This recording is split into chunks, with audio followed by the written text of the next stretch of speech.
Hello and welcome to Around the Association podcast. I'm your host Eric with Connor and Timmy on the other lines. All right, the NBA season is officially over. If you watched the game last night and didn't watch Game of Thrones, there was a championship won, and LeBron took it back to the land, which is not make that many people happy in the Twitter world. But I know it makes LeBron happy and Cleveland happy, and I kind of felt good for them. They definitely deserved it. I still feel like Golden State was a better team, but Cleveland played better. So Connor, what's your just initial reaction to Game 7 and just the Cavs taking it home? Um, all props to LeBron and Kyrie. They played out of their minds, especially down the stretch. And they, like you said, they deserved it. They played better. They played with more energy and like they had more to lose. Um, I think the right team won. I was just really pulling for the Warriors, and not even because I'm a LeBron hater. I mean, I am. Like I acknowledged that in my tweet after the finals last night. But I just wanted the Warriors to win, so there wouldn't be the conversation for the next 3 months wouldn't be, oh well, I guess the Warriors weren't even that good, because that's just it's a stupid statement, and everyone's been saying it.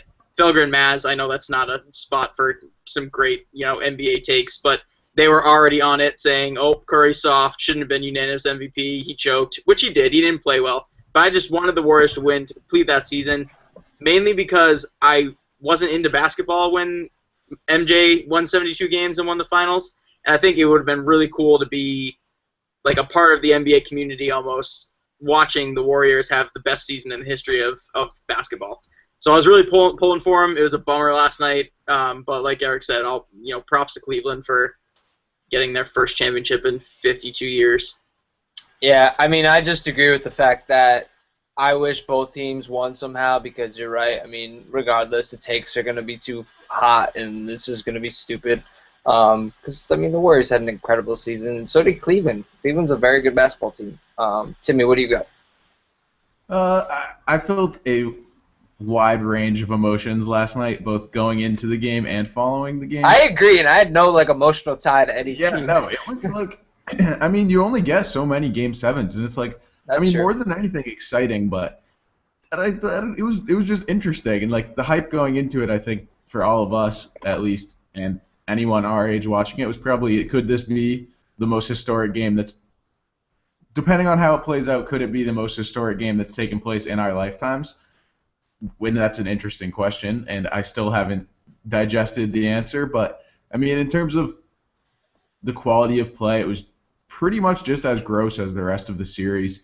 It's like Golden State couldn't get a shot because Cleveland was playing really great defense, as they did through the last 3 games, and Cleveland was just playing their gross ISO ball offense that's just like disgusting. It's not exactly enjoyable to watch, other than the hype around it. Game 7, NBA Finals, winner take all. And I'm curious, like, at what point did you guys entertain that Cleveland could or was probably going to win?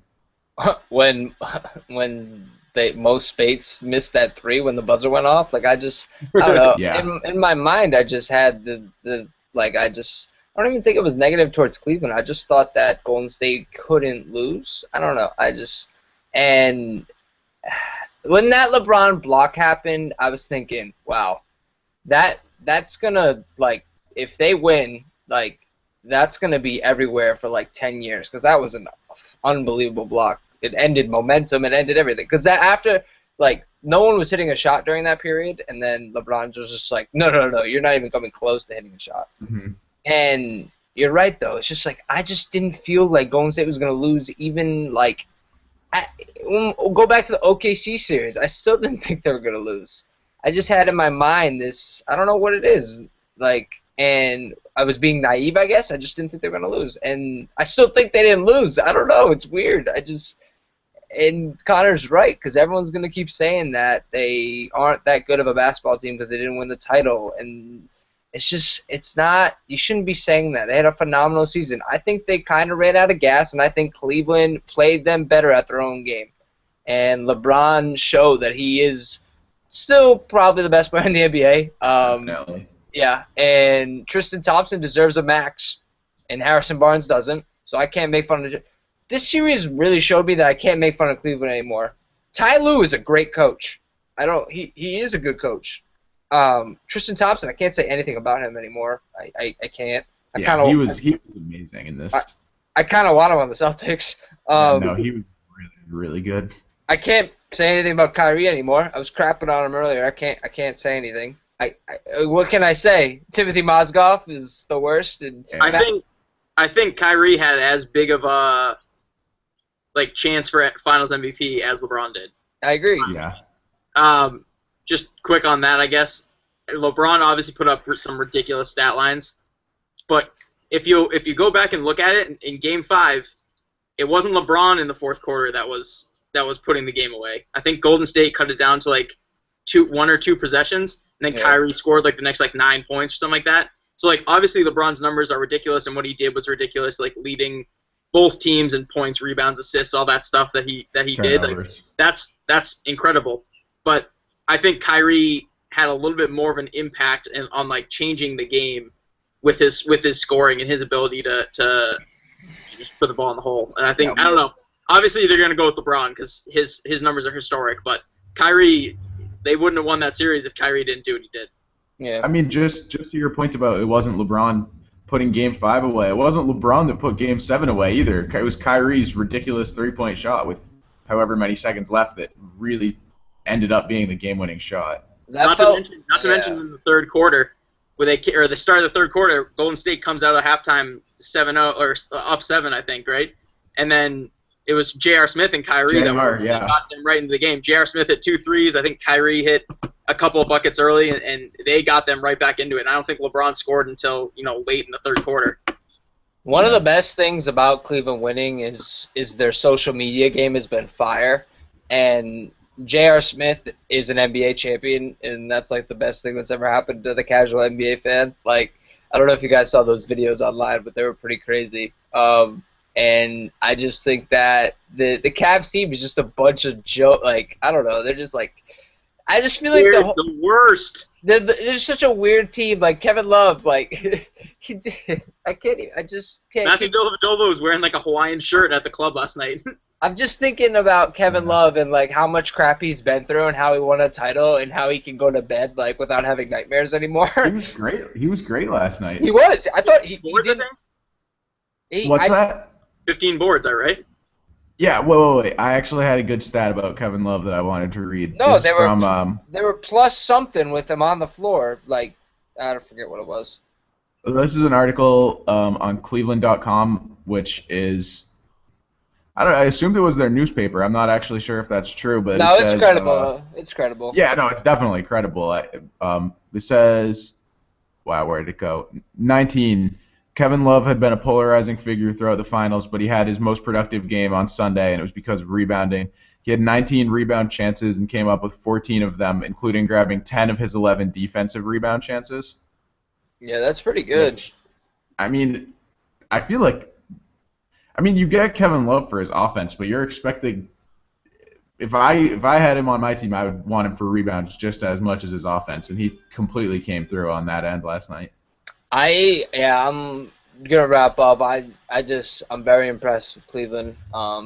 Golden State, I'm still very impressed with them. I just think they played 3 bad games, and Cleveland played 3 really good games. And Draymond played probably the best game he's played all playoffs last night. And if you would have told me he scored 32 points, they were gonna lose, I wouldn't believe you. But no one else on Golden State really stepped up or played well, except for Iggy played pretty well yesterday too. But other than that, Steph was all right. Clay was all right. Barnes was bad, and he's been bad. So, yeah, the NBA season's over. So let's segue into draft talk. It is Monday. The draft's on Thursday. I'm getting pretty excited. So obviously I think the big storyline is going to be what's the number 1 pick. And once that number 1 pick gets selected, we might know probably the day before maybe or a couple hours before usually. And I still think I'm pretty confident it's going to be Ben Simmons. But once that happens, if it's Simmons or Ingram, things are going to get weird. And that's where I'm really excited because I don't think it's been this weird because, there's a bunch of players that have, this high upside, but they haven't proven that much. There's not that many safe picks in the lottery. And Buddy Hield's a safe pick, and you could probably say, if Denzel, you took him pretty high, but even he has like an injury. But like all the other guys are not that safe. They're all freshmen, except for a couple of them. So I just want to hear you guys' take on like what you're looking for, and kind of like what players do you think are worth taking a risk on in the lottery? Tim, you want to start off?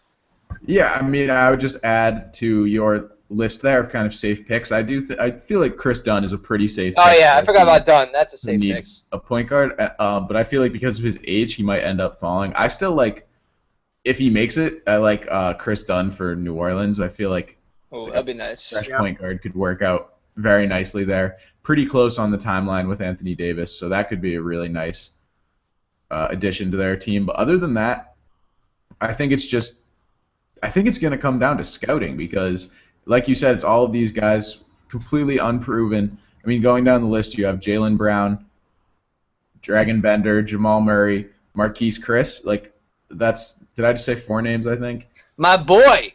There you go.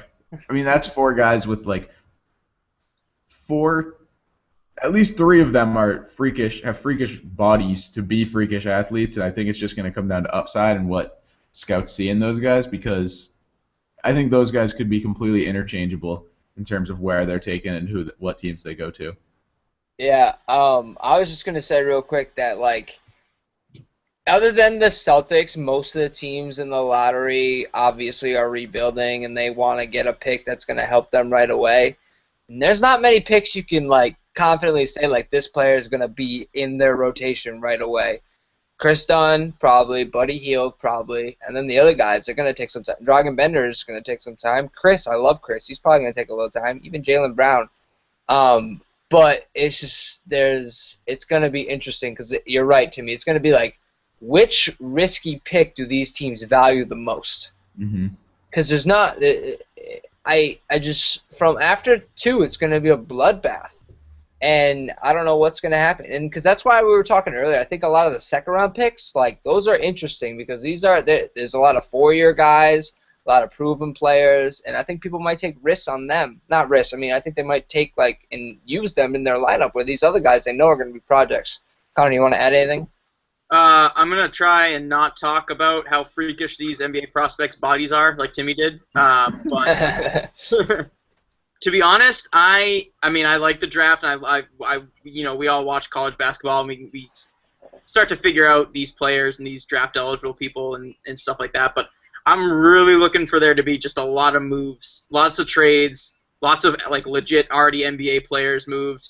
I saw a tweet today. I'm not exactly sure who it was from, but it was something along the lines of, he talked to league sources, and there's a lot of chatter that there's going to be some good movement on draft night. And he even said with a few potential or a few all-star players potentially moving as well. So I'm really looking forward to that. I think the murkiness of the 3 to 6, 3 to 7 picks could cause a lot of trades to happen, because if people don't know, if they don't have a good idea of who might be the best player at that position, it might prompt them to trade that high pick a little bit easier, just because they don't want to make a mistake and come away with a Darko Milicic when there was like a Carmelo Anthony or a LeBron James on the board. So I'm really looking forward to all the moves that are going to happen. And I just think that if there was going to be a draft where there are going to be a lot of moves made, it's going to be this one. Yeah, and I think that we can talk a little bit about the Celtics. I was just going to say, I think it could go in their favor, because I think if a team's thinking like, wow, I want to move up in the draft, I want a safe pick. And they're going to want that 3rd pick, because obviously that's the first pick after Simmons and Ingram, where you can get that safe pick that you want instead of and I think the Celtics would be happy to trade down a little bit and get some players, because I don't think they like the spot they're in.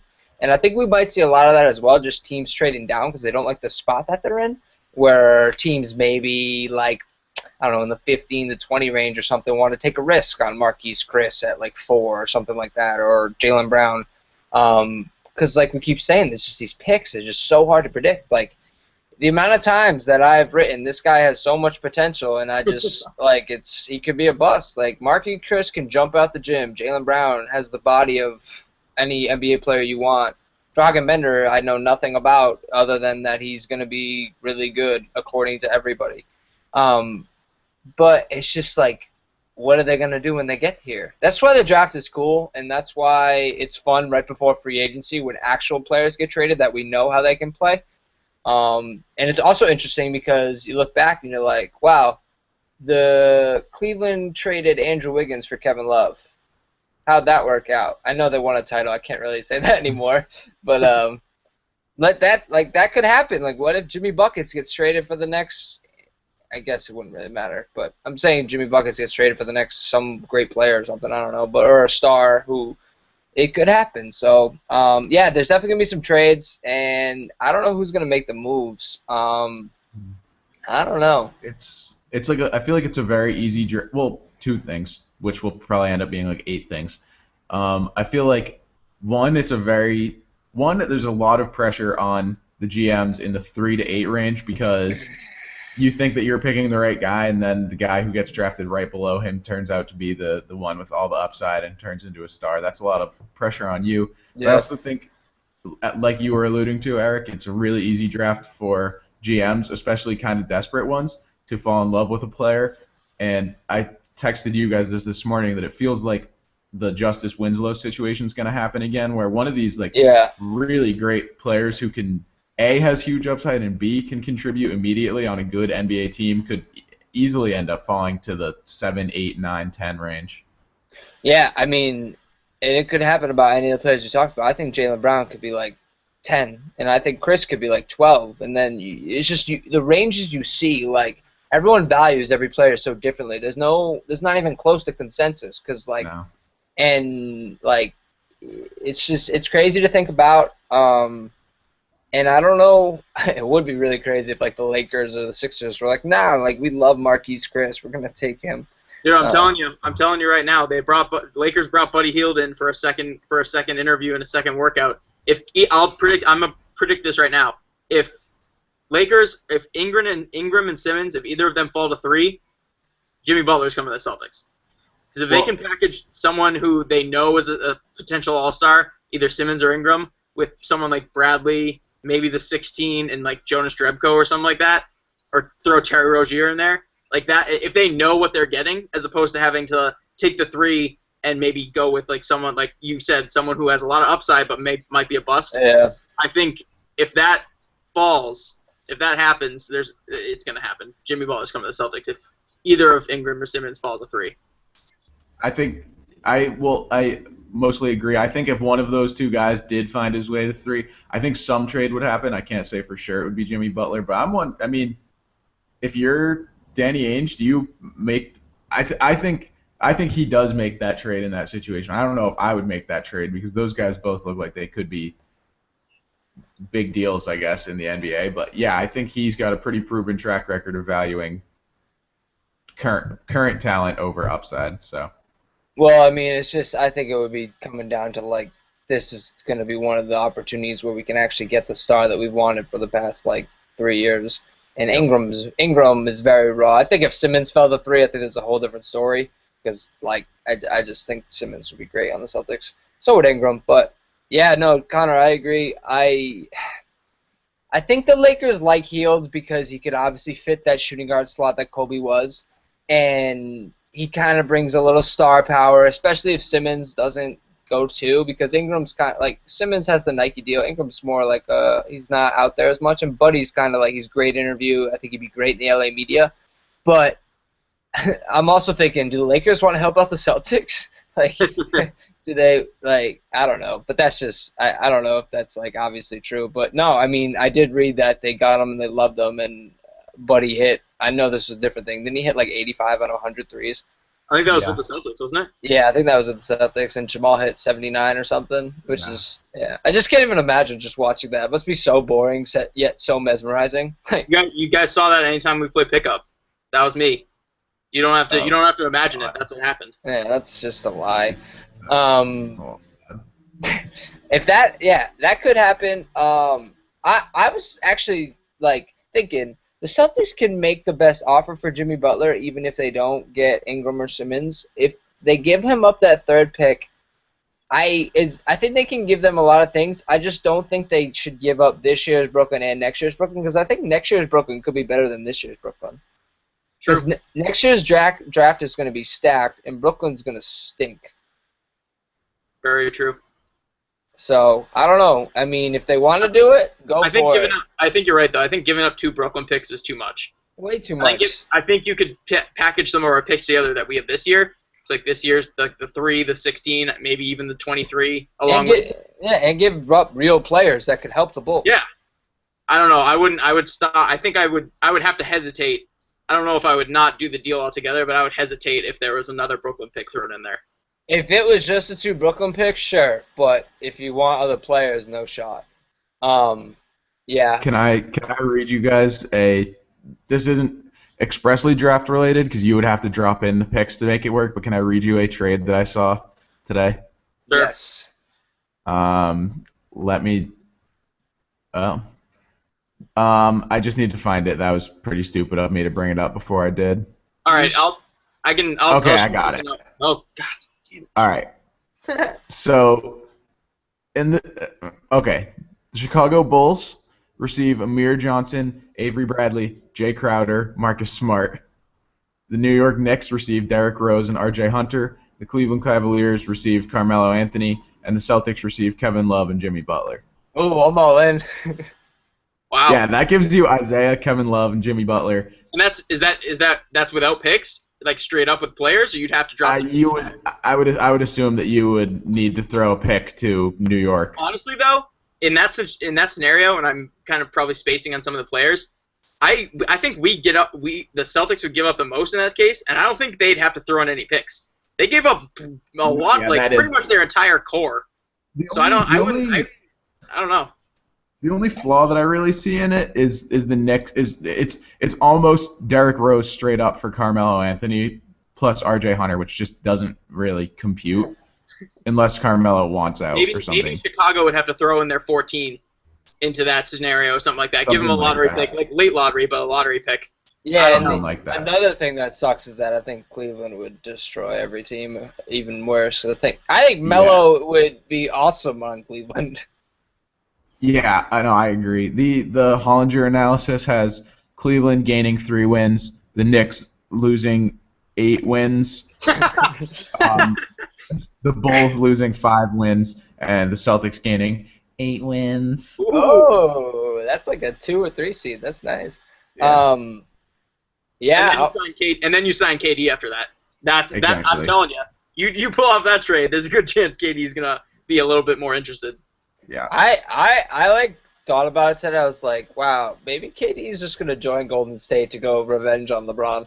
I was wondering though. We're covering all the bases today, but I was wondering, does Golden State losing increase the chances of Durant going to Golden State? Because before the argument was why would Golden State change anything? But then you saw how poop Harrison Barnes was in the finals, and Festus Ezeli couldn't play defense last night, and all of a sudden, those guys were probably gone anyway, but I think it increases the chances he lands there. I don't even want to think about a death lineup of Steph Curry, Klay Thompson, Iguodala, Durant, and Draymond. Is that the most expensive lineup of all time? Not even. Curry makes $11 million a year. Yeah. That's the discount. Iggy's not that much, and if they don't have to sign Harrison to a max, they'll be fine. What team do you think overpays Harrison Barnes this summer? The Lakers. The Celtics. Celtics? No. Please no. The only way I could see Harrison Barnes coming to the Celtics would be if they get the stars, if they get Butler or Love or something like that, and but they had to give up Jay Crowder, and then signing Harrison Barnes is a cheap kind of replacement for him. I can only see Harrison Barnes coming to the Celtics if they already have the stars in place and they're just all right, we lost Crowder, so let's put in Harrison Barnes. I could see Harrison Barnes getting signed by Lakers, the Blazers, or the Bucks. What about the Knicks? Yeah, I mean, I'm sure the Knicks will throw money at him. I don't know if I was thinking Bucks too, actually. Although, isn't he kind of redundant with Chris Middleton? Right? I think Chris Middleton's better too than. No, I agree. I think they could play huge though, if that they like to, and they could put Giannis, Chris, Harrison, Jabari, and I don't know who's their 5. I heard they're shopping Monroe real hard. Yeah, they hate Monroe. They don't like Monroe. They want like a I always liked John Henson. I don't know why he doesn't play more. 'Cause he's a douchebag. Yeah, he He's is. like the worst. Yeah, I like him though as a player. All right. So we're gonna be around. We'll probably do some draft analysis after the draft, probably Friday or Saturday. Hopefully the Celtics will have Jimmy Butler on their team by then.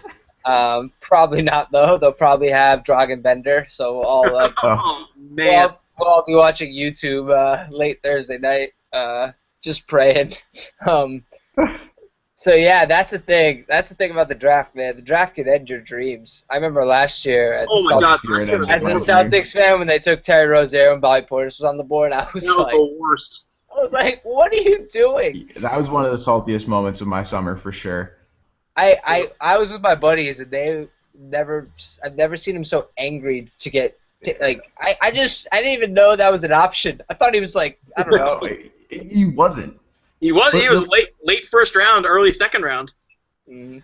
Yeah, I mean the bigger disappointment for me even than that was sitting there for picks 2, 3, and 4 and just watching like all the GMs not be on the phone and finding out the Celtics weren't trading in to like get Jahlil Okafor. Yeah. I just thought they were. Yeah, and I mean it sucks now that the Hornets really valued Frank Kaminsky that much. Yeah. Like, come on, Jordan. Like, really? Like, He could have absolutely fleeced us. I would be sitting really pretty right now if we had Justice Winslow on our team with Jay Crowder. Yeah, and we wouldn't be talking about the Celtics making any picks this year. Yeah, that's true, I guess. But I would have Justice Winslow over any of the guys at the third spot. I guess so. Probably true. Well, Justice Winslow played right away. I don't know. Whatever. I'm just saying.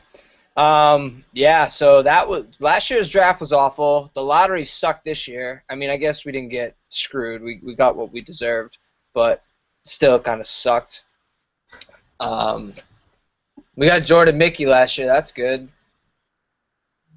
Well, what spot did we take him? It was like early second round? 33, Yeah. 31, something like that. So yeah. That's why I think the Celtics are going to go front court. We have no front court players that can play defense except for Mickey and Amir Johnson, but Mickey's not ready yet. I don't know. I don't think they need any more backcourt players. All right. That's it. I'm good. Are you guys good? Yeah. All right. Yeah. Enjoy your night. Cheers to the Celtics and cheers to Marquise Chris, who's going to be a member.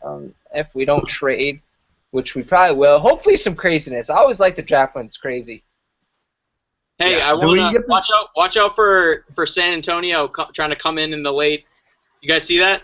Yeah, they're going to move up like 5 spots so they can assure that they're going to get Malcolm Brogdon, who's been a Spur since he was 18. 23 pick for Danny Green. Ooh, I like it. Don't hate that. That wasn't my idea. I don't want to take credit for that. I saw that on Twitter today. I actually really like that. All right. Wait, well, do we get to do like an emergency post-draft podcast if something really ridiculous happens? We have to. Yes, I think All I right. will. I will stream a phone call and we'll put it on Twitter. All right. All So nothing crazy is gonna happen. Yeah, this is just like last year. I get my hopes up every year for the lottery and for the draft, and every year. Well, I guess Nothing, yeah. I shouldn't be that mad because like the Celtics have been really good to us. They're never in like this terrible situation. Like this year, we're kind of being douches, and we're like, we have the 3rd pick, but we want the 1st pick, even though we made the playoffs, and the Knicks have 0 picks. So, I mean, I don't know. We'll see. Yeah, so catch us out at Around the Association podcast page. You can catch us out on Twitter, and we'll be tweeting about the draft. All things draft. All things draft. All right, guys, have a good night.